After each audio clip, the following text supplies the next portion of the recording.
ಪ್ರದೇಶ ಹುಲಿಗುಡ್ಡ, ಕಸ್ಬಲಿಂಗ್ಸೂರು ಮತ್ತು ಕಾಂತಲ್ಲು ಇವು ಗ್ರಾಮೀಣ ಪ್ರದೇಶ, ನಗರ ಪ್ರದೇಶ ಬರ್ತದೆ. ಇಲ್ಲಿ 2 ಎಕರೆ ತನ ಎಲೆವನಿಗೆ ಎಲಿಷನ್ಗೆ ಮತ್ತು ಅಕ್ಕಲ್ ಕೂಡಿ 2,500 ಫೀಸ್ ಅದ. ಆಮೇಲೆ ಎಕರೆ 1,000 ರೂಪಾಯಿ ಜಂಪ್ ಆಗ್ತದೆ. ಅದು ಆಟೋಮೆಟಿಕ್ ತೊಗೊಳುತ್ತೆ ಫೀಸ್. ಗ್ರಾಮೀಣ ಪ್ರದೇಶಕ್ಕೆ ಆದ್ರೆ 1500 ಐತೆ ಮಿನಿಮಮ್ ಫೀಸು. ಆನಂತರ 1,400 ರೂಪಾಯಿ ಪ್ರತಿ ಎಕರೆಗೆ ಜಂಪ್ ಆಗ್ತದೆ.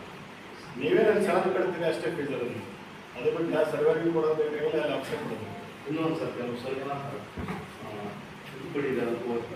ಉಳ್ಪಡಿ ಓದೋದ್ರಿಂದ ನಮಗೆ ಇಲಾಖೆ ಒಳಗೆ ಇಲ್ಲಿ ಇಲಾಖೆ ಒಳಗೆ ಸರಿಯಾದ ನಮ್ಗೆ ಇಲ್ಲರಿ ಆಕಾರ ಬಂದು ತಂದು ಕೊಡ್ರಿ, ಟಿಪ್ಪಣಿ ತಂದು ಕೊಡ್ರಿ ಅಂತ ಹೇಳ್ತಾರೆ. ಇದು ಇಲಾಖೆ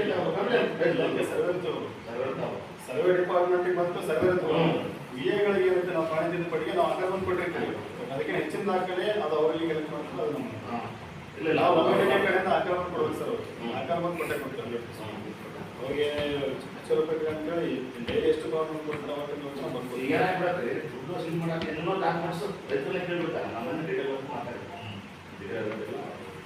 ಮ್ಯಾನೇಜರ್ ಅಂಬ್ರೇಗೌಡ.